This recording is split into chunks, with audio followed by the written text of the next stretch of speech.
Prezados irmãos e queridos amigos da TV Caminho Livre, graça e paz do Senhor Jesus. Bom, nesse vídeo eu pretendo terminar o nosso estudo bíblico sobre Romanos capítulo 8, versículo por versículo. No último vídeo nós fizemos alguns questionamentos acerca do entendimento da Igreja Adventista quanto a um decreto dominical de âmbito mundial. Falamos algumas coisas, fizemos alguns questionamentos que nós achamos válidos de serem considerados, né? No mínimo considerados.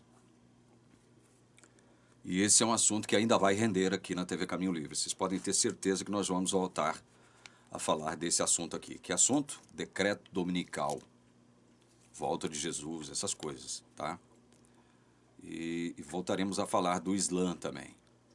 Porque, como nós vimos, a Igreja Adventista, ela não reserva para o Islã, em sua teologia escatológica, nenhum papel preponderante no que diz respeito aos acontecimentos dos últimos dias. E isso é uma falha enorme, né? É como se o Islã não existisse. É como se o Islã não existisse e não oferecesse nenhum tipo de contraofensiva a esse suposto decreto dominical. Ou seja, onde a Igreja Católica, aliada à Igreja Protestante da América, com auxílio de globalistas e ONU, quem sabe, poderiam passar da posição de vítimas para a posição vanguardista de persecutores dos cristãos quando promulgassem esse tal decreto dominical, né? É um negócio terrível e espantoso para quem tem minimamente 2 neurônios na cabeça, né? E está acompanhando o desenrolar da geopolítica, né? No mundo, acompanhando os fatos, os acontecimentos do mundo atual. É um negócio terrível e espantoso de se crer, né? Vamos lá, meus queridos. Romanos 8, versículo 31. Que diremos então à vista destas coisas? Que coisas? Tudo que ele disse até aqui, do capítulo 1 até o capítulo 8, versículo 30 de Romanos. Essa pergunta é em relação a tudo que ele escreveu antes. Que diremos então à vista destas coisas? E aqui no finalzinho do capítulo do 8, nesse trechinho anterior ao verso 31, ele diz que Deus conheceu um grupo de pessoas de antemão, a quem ele predestinou, a quem ele chamou, a quem ele justificou e a quem ele glorificou. Eu nunca ouvi uma pregação da Igreja Adventista, nesses meus 26 anos em que eu estive lá dentro, sobre esse trecho aqui. Nunca, nunca. Nunca ouvi ninguém tratar desse trecho bíblico aqui dentro da Igreja Adventista. Nunca. Então quer dizer que a esse grupo específico, a quem Deus pré-conheceu lá na eternidade, predestinou-os para serem conformes à imagem de Jesus, ou seja, predestinou-os para a santificação, porque é isso que significa se conformar à imagem de Jesus, não é outra coisa. Chamou eles, justificou eles e depois os glorificou. Nós fizemos aqui, ao analisar esse último tópico da glorificação, nós fizemos aqui alguns comentários e algumas pessoas nos ridicularizaram por achar muito simplória as minhas considerações sobre a glorificação. Eu louvo a Deus por terem sido simplórias mesmo, porque glorificação tem a ver com o caráter de Deus, tem a ver com a pessoa de Deus, tem a ver com o ser de Deus, tem a ver com a vontade soberana de Deus. E Paulo aqui em Romanos, capítulo 11, verso 33, diz assim: ó profundidade da riqueza, tanto da sabedoria como do conhecimento de Deus, quão inexplicáveis são os seus juízos e quão insondáveis são os seus caminhos. Inexplicáveis e insondáveis são os caminhos de Deus. Então, para esses que me ridicularizaram aqui, eu digo glória a Deus, que eu fui simplório. Glória a Deus que eu fui simplório ao tratar de glorificação. Mas de uma coisa vocês não podem fugir, do seguinte fato: Deus não pode habitar com o pecado. Isso está comprovado desde o Éden, quando Deus é obrigado a sair do seu descanso. Ele é obrigado a sair do seu descanso, porque ele não pode habitar com o pecado. Aí vem Deus atrás de nós, resgatar-nos, voltar a trabalhar, como diz Jesus lá em João 5,17. Meu Pai trabalha até agora, eu trabalho também. E aí a gente descobre que esse trabalho ao qual o Pai está apegado é o quê? Que trabalho é esse? A gente vai colhendo ao longo da Bíblia alguns vislumbres disso, né? E eu já falei muito sobre isso aqui com vocês. Aí eu leio Isaías 64, verso 4, que diz assim: porque desde a antiguidade não se ouviu, nem com ouvidos se percebeu, nem com os olhos se viu, Deus além de ti que trabalha para aquele que nele espera. Um Deus que trabalha para nós. Deus estava descansando no início de tudo. Descansou lá no sétimo dia. Abençoou e santificou tudo, inaugurando uma nova era. Mas quando Adão e Eva pecam, ele é obrigado a sair do seu descanso. Ele não estaria mais habitando conosco por conta do pecado. Mas ele volta a trabalhar. Ele não cruza os braços e espera para ver o que vai acontecer. Ou seja, todos vão morrer, todos estão condenados? Não. Ele, na eternidade ainda, decretou salvar, segundo a sua vontade, o seu beneplácito, o seu propósito soberano, salvar muitos, resgatar muitos. E aí ele passa a trabalhar para isso. Deus passa a trabalhar para isso. Meu Pai trabalha até agora, eu trabalho também, disse Jesus. E aí o que acontece? Nesse plano de resgate, estão incluídos ali o Filho e o Espírito Santo. E o Filho, então, agora tem que vir e nos substituir, carregando os nossos pecados, portanto, a nossa culpa e a ira de Deus sobre si. Como nosso substituto. Ele morre na cruz como nosso substituto. A ira de Deus é direcionada para ele. É redirecionada de nós para ele. Então agora a sua justiça, a sua santidade nos pertence. Que coisa maravilhosa, né? Esse plano de Deus. Salvar os seus. É como Jesus disse aqui em João 17, 19. E a favor deles eu me santifico.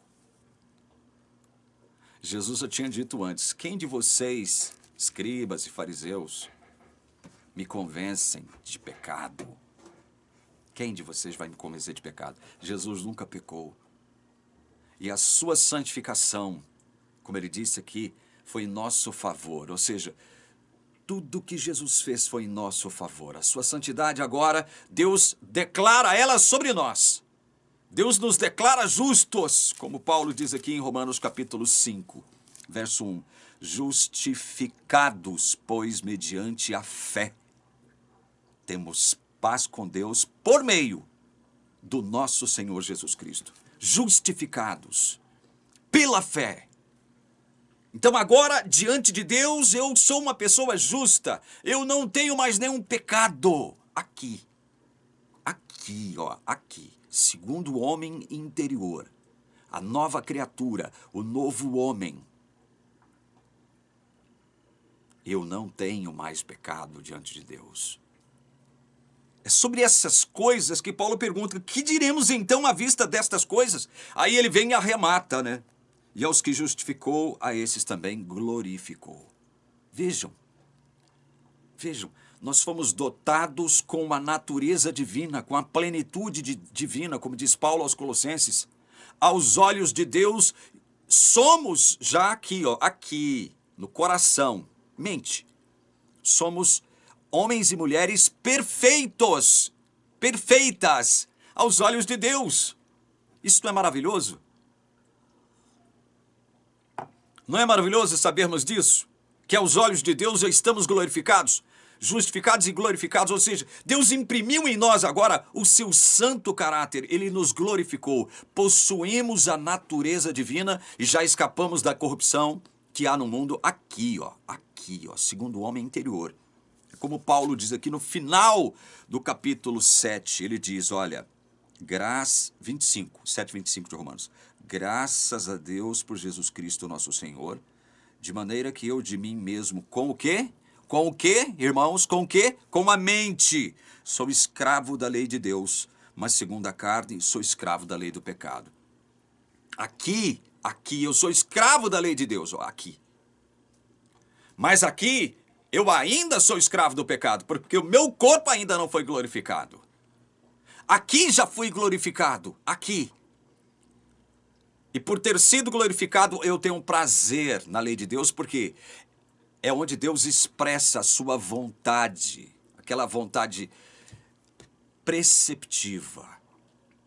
Então eu estou de acordo com a vontade de Deus agora. Eu amo fazer a vontade de Deus aqui. Eu tenho alegria em servir a Deus. Aqui. Estou glorificado. Possuo a natureza divina. Em Cristo alcancei a plenitude de Deus. Paulo diz isso, irmãos. Na Almeida Revista Atualizada, a segunda edição, ele diz que nós alcançamos a perfeição. Olha o que ele diz aqui.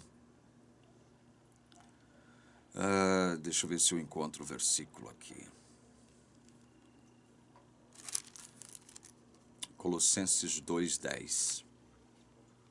Porque nele habita corporalmente, está falando de Jesus, toda a plenitude da divindade. Jesus é Deus.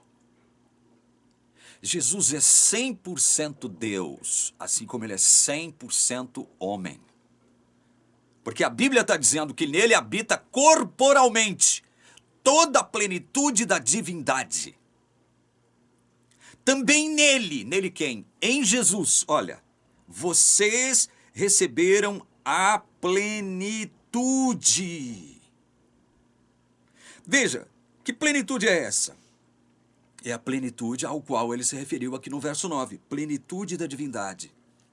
Nós também recebemos a plenitude da divindade em nós, aqui. Já somos pessoas glorificadas. Como Pedro diz, somos coparticipantes da natureza divina. Aqui, ó, aqui. Que diremos à vista destas coisas? Vai perguntar Paulo aqui no verso 31. Que diremos? Glória a Deus. É isso que nós temos que dizer. Glória a Deus. Louvado seja o nome do Senhor Jesus Cristo. Por isso. E aí ele continua. Se Deus é por nós, quem? Quem será contra nós?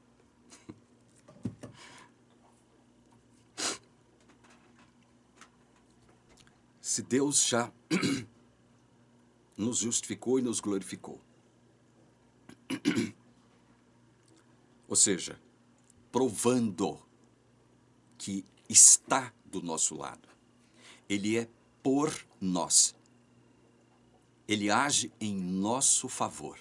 Em favor de quem mesmo? Desses a quem ele preconheceu lá na eternidade de modo pactual e salvífico. A quem ele predestinou para sermos conformes à imagem de Jesus. A quem ele chamou, a quem ele justificou, a quem ele glorificou. Está provado que Deus é por nós. Está mais do que provado de que Deus é por mim e por você que está me assistindo agora. Se você crê em Jesus, creia nisso. Deus é por mim, Deus é por você. Aí Paulo pergunta, quem será contra nós? E aí nós temos que fazer aquela linha de raciocínio tão infantil, né? Tão simples, mas tão significativa. Ora, se aquele que é o todo-poderoso, a majestade celestial, império e soberania pertencem a ele. Se esse Deus glorioso está do nosso lado e age em nosso favor, quem é que poderia ser contra nós? Quem é que poderia ter algum poder de nos afetar diante deste posicionamento de Deus em estar do nosso lado, em nosso favor? Quem? Quem é? Quem? E aí eu me lembro, eu costumo repetir isso aqui sempre que posso, me lembro da promessa de Jesus em João, capítulo 10, versos 27, 28 e 29, onde Jesus diz, as minhas ovelhas ouvem a minha voz, eu as conheço e elas me seguem, eu lhes dou a vida eterna, jamais perecerão. E ninguém, olha, Paulo pergunta, se Deus é por nós, quem será contra nós? Jesus responde, eu lhes dou a vida eterna, jamais perecerão, e ninguém as arrebatará da minha mão. Paulo pergunta, Jesus já havia respondido, quem será contra nós? Aí Jesus diz, ninguém as arrebatará da minha mão. Verso 29. Aquilo que o Pai me deu é maior do que tudo, e da mão do Pai ninguém pode arrebatar. Vocês querem me dizer que isso aqui não é evangelho? Quem que se atreve a me escrever um e-mail mal educado ou mandar uma mensagem aqui e dizer que isso não é evangelho? Ou que eu estou forçando a palavra de Deus para dizer o que eu estou dizendo aqui com base na palavra? Quem será contra nós? Jesus já havia respondido essa pergunta. Ninguém. Ninguém. Ninguém poderá nos arrebatar da mão do Pai. O que aconteceu antes?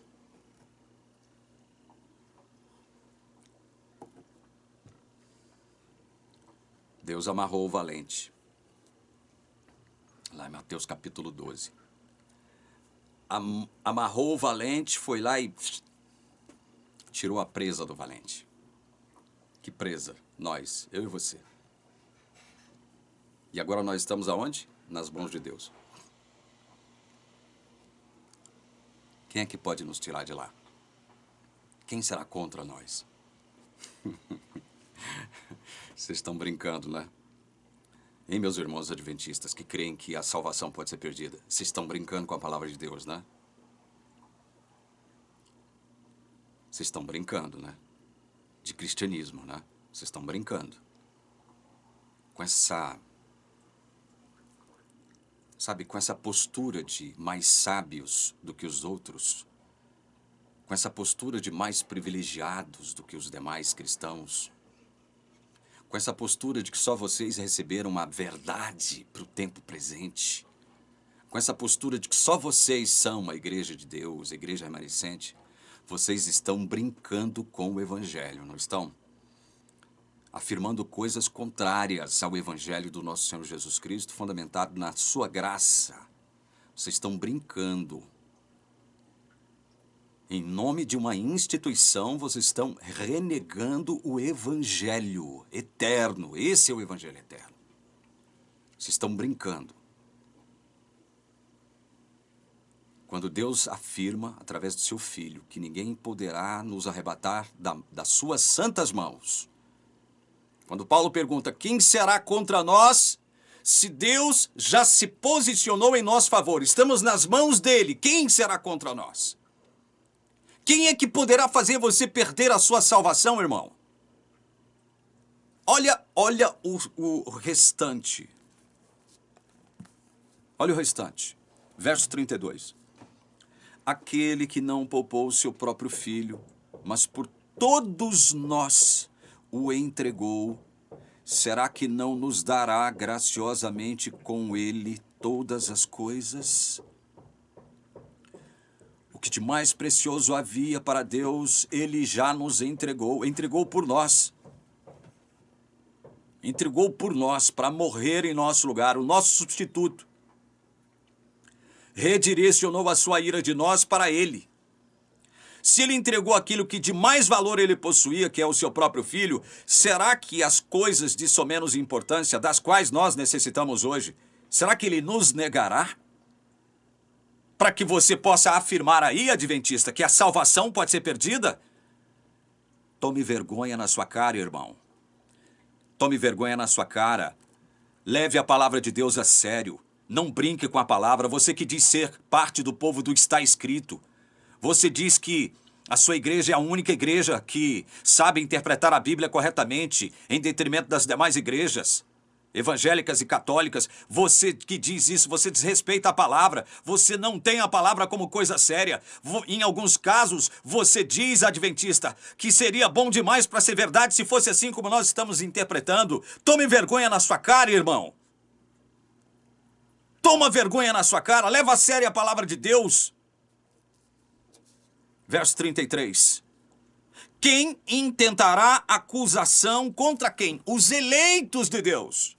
Mas você, adventista, acusa sim, nos acusa. Nós que acreditamos na eleição da graça, que pregamos a predestinação santa de Deus aqui. Você nos acusa. Você, adventista, nos acusa de sermos nós que estamos espalhando doutrina do diabo, doutrina do demônio, por falarmos a verdade acerca da palavra de Deus. Você nos acusa. Vocês estão errados, vocês não estão corretos, o que vocês estão interpretando, da forma como vocês interpretam, vocês falando de nós, né? Vocês se perderão, porque vocês já dizem que nós estamos salvos, então a gente pode fazer o que a gente quiser. Quando foi que a gente disse isso? Hein, irmão? Hein, irmã? Quando foi que a gente disse isso? Que nós que já estamos salvos podemos fazer o que a gente quer? Quando foi? Quando foi que você ouviu isso da boca de um pastor calvinista ou reformado? Pare de nos acusar. Pare de tentar levantar o seu dedinho para nós, como se nós estivéssemos errados e vocês os certinhos da história. Vocês é que driblam a palavra de Deus. Vocês é que passam por cima dela. Vocês, adventistas. E, no entanto, estou eu aqui falando para vocês, brigando, como que falando num deserto. Insistindo com vocês, implorando para vocês respeitarem a palavra, observarem a palavra de Deus. Não a mim, que não sou nada, mas a palavra de Deus. Eu, quando estava dentro da igreja, quando eu fazia parte de vocês, quando eu era um de vocês, eu conheci muita gente maravilhosa, gente que eu passei a ter como se fosse gente do meu sangue, como se fosse minha família. Essas pessoas, muitas delas ainda estão lá dentro, aí dentro da igreja adventista, onde você possivelmente esteja agora. Eu as amo, eu as quero bem. Não passei a odiá-las, embora eu sei que elas, hoje têm a cara virada para mim, não conseguem se relacionar comigo como antes. Porque para elas eu sou um inimigo. Porque eu estou fora da igreja. Eu sou um inimigo, mas eu as amo do mesmo jeito. Eu oro por elas a Deus. Quem é que nos acusa? Quem? Olha aqui. Quem intentará acusação contra os eleitos de Deus? Fomos eleitos por Deus, não foi por mim que eu fui eleito, não foi por causa da minha justiça, do meu saber, da minha eloquência, da minha capacidade de expressão, por conta dos meus dotes naturais. Quem me elegeu foi Deus. Olha o que Paulo diz depois de perguntar: quem intentará acusação contra os eleitos de Deus? É Deus quem os justifica. Deus é justo porque ele fez com que o seu filho assumisse os nossos pecados, a nossa culpa e a nossa ira. A ira dele que estava direcionada para nós. Foi redirecionada para Jesus. Então Deus é justo por isso. Ao mesmo tempo em que ele é justo, agora ele é justificador. Ele é o justificador. Ele. Não sou eu que me auto-justifico, nem você se auto-justifica, irmão, com as suas obras. Para com isso, irmão. E aí você vem esfregar na nossa cara alguns textos mal interpretados da epístola de Tiago. Nós somos justificados pelas obras também, diz Tiago. Tiago fala sobre a autenticação da fé, ou seja, obras da fé. A fé, como é que eu comprovo que a minha fé é uma fé viva, verdadeira? Através das minhas ações, das minhas obras. Obras da fé, não são obras da lei. Tiago não fala que nós somos justificados por obras da lei. Tiago diz que a nossa fé, quando ela se manifesta através de obras, por essas obras da fé, a nossa fé é justificada, a nossa fé é autenticada. E fé, olha só como é interessante. Fé é um dom. Fé não vem de nós. Fé é um dom. Então não adianta você distorcer a palavra, colocar Tiago contra Paulo, ou Paulo contra Tiago, Tiago contra Cristo, Cristo contra Tiago, Cristo contra Paulo, Paulo contra Cristo. Não adianta você fazer isso. Nós não caímos mais nessa historinha de adventista, que mal sabe interpretar a Bíblia. Adventista fica colocando Bíblia contra Bíblia, e depois fala, nós somos o povo da Bíblia.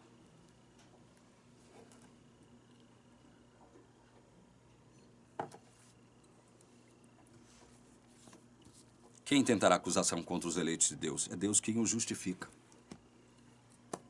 Deus é o justificador. Ele nos justificou. Sabe o que significa isso? Diante dos seus olhos eu sou justo. Não tenho um pecado sequer. Aqui, ó, aqui. O meu corpo comete pecados. A minha carne, minha natureza carnal. Porque nela não habita bem nenhum. E eu ainda vivo nesse tabernáculo corrupto aqui, ó. Carnal. Que só quer pecar, que só quer agir contra a vontade de Deus. Esse corpo aqui.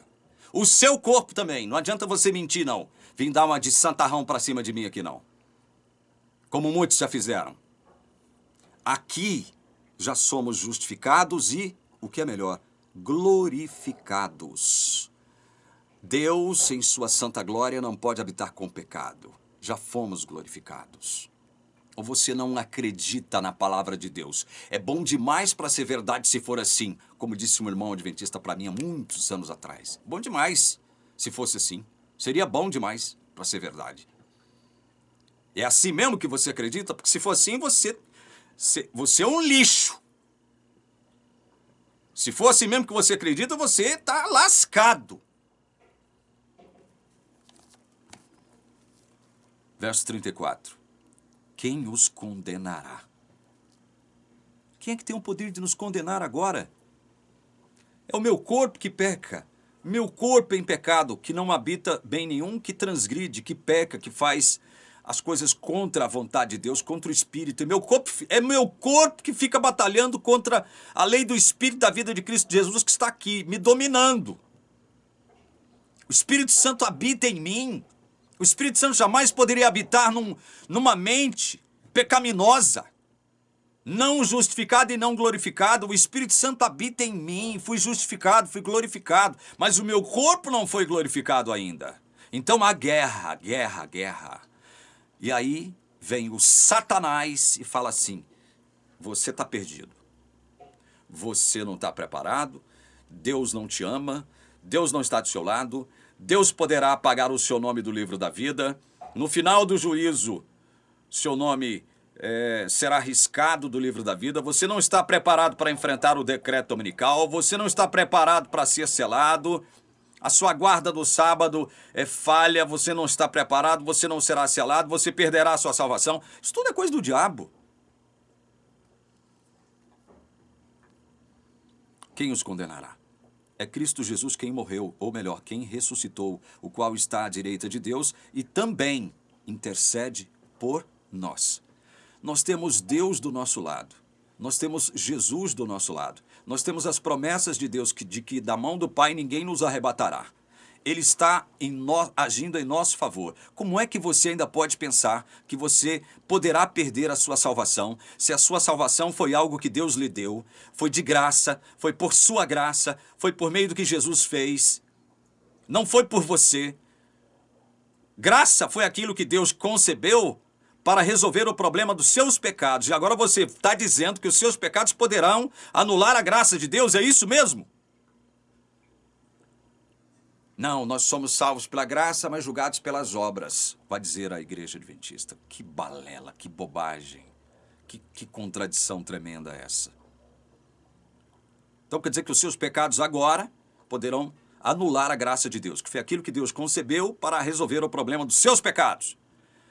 Deus concebeu o remédio para curar a sua doença. Agora você está falando que a sua doença tem um poder de anular o remédio.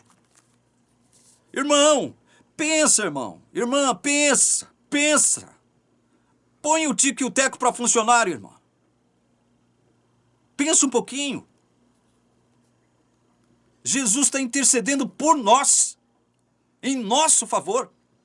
Na época que Paulo escreveu isso, ele já estava lá ao lado do trono de Deus. Ele não ficou 1810 anos circunscrito a um cubículo, suposto cubículo chamado lugar santo do santuário celestial. Para com isso, irmão. Para com essa ideia, abandona esse negócio. Esse negócio de adventista, fanático, que interpreta mal a palavra de Deus, que sempre quis justificar aquele movimento milerita fracassado. Um movimento fracassado.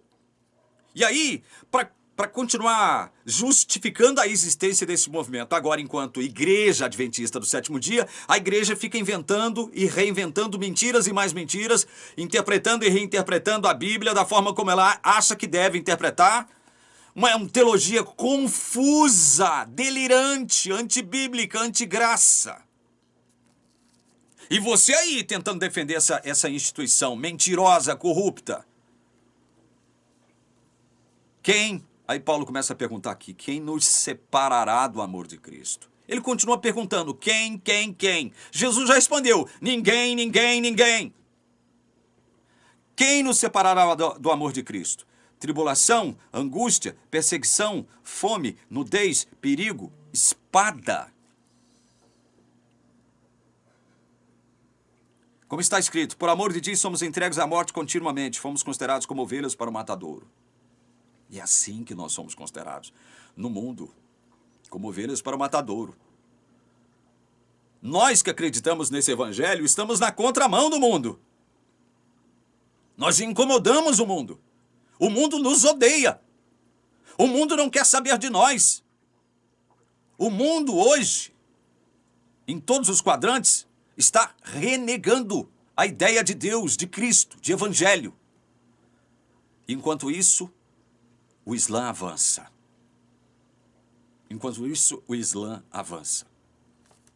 E com a sua espada, faz o que conosco? Ó.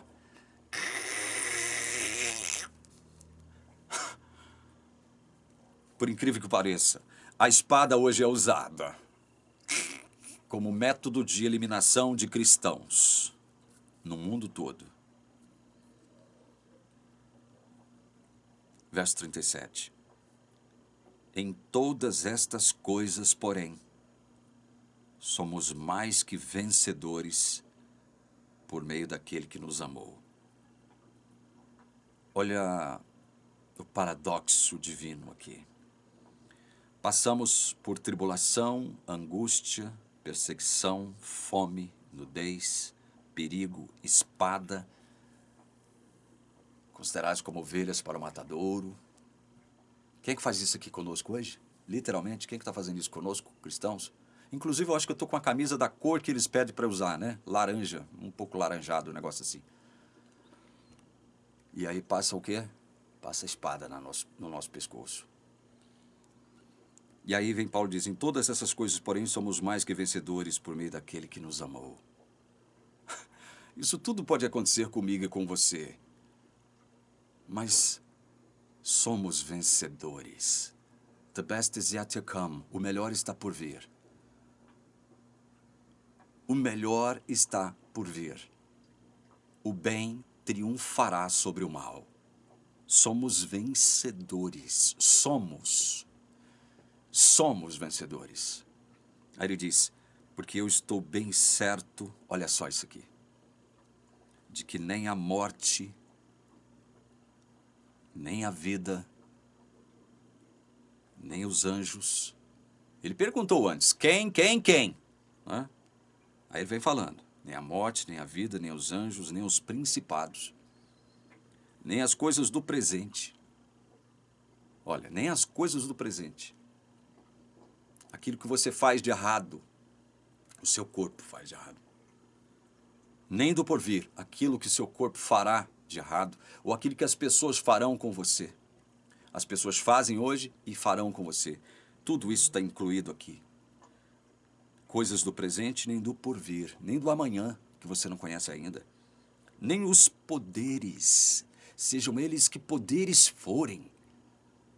Globalistas, ONU, Igreja Católica unida com a Igreja Protestante da América, tentando impor um decreto dominical sobre você, nem os poderes, nem a altura, nem a profundidade, nem qualquer criatura poderá nos separar do amor de Deus que está em Cristo Jesus nosso Senhor. Não é o meu amor, não é me separar do amor que eu tenho por Deus, é nos separar do amor que Deus tem por nós em Cristo. Em Cristo. Deus nos ama porque ama Cristo e nós estamos em Cristo, então Deus nos ama porque estamos em Cristo. E não há ninguém, o adventista, você não crê nisso, não? Você ainda fica rotando. Não, é possível perder a salvação, sim. A gente pode perder a salvação. É isso aí. Você não crê nisso?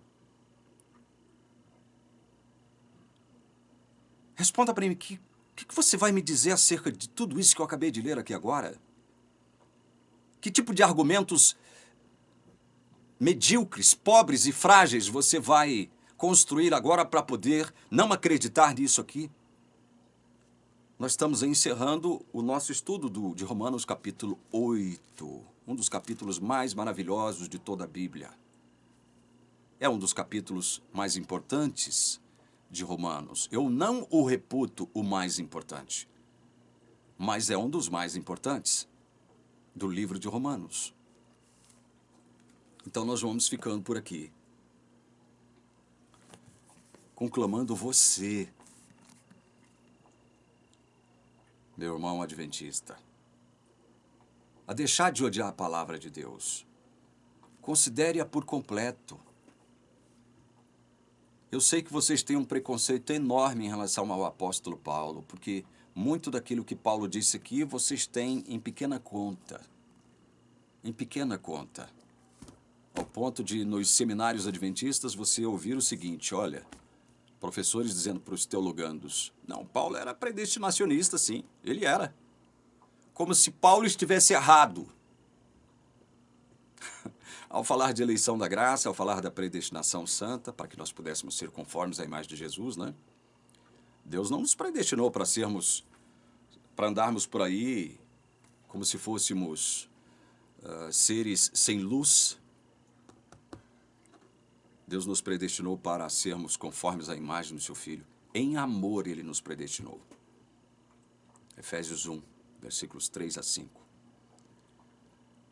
E aí vem você, com toda a sua arrogância, com toda a sua soberba, com toda a sua prepotência,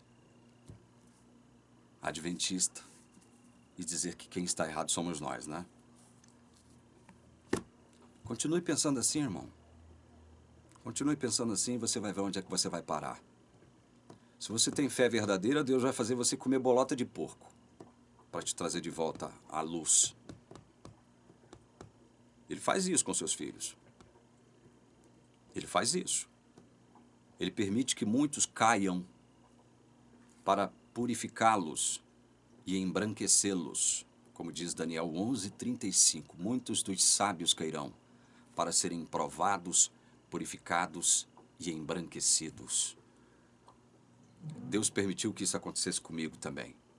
Eu caí várias vezes. Por várias vezes eu comi bolotas de porco espiritual. Para que Deus pudesse então me trazer à luz. Para que eu deixasse de ser aquela pessoa arrogante, prepotente, que se achava melhor que os demais cristãos, católicos e evangélicos. Eu sei mais do que o católico, eu sei mais do que todos os evangélicos. O meu doutorado tem mais eficácia do que o doutorado daquele que pertence a qualquer uma igreja protestante. O meu doutorado me dá mais autoridade diante da palavra que o doutorado do outro.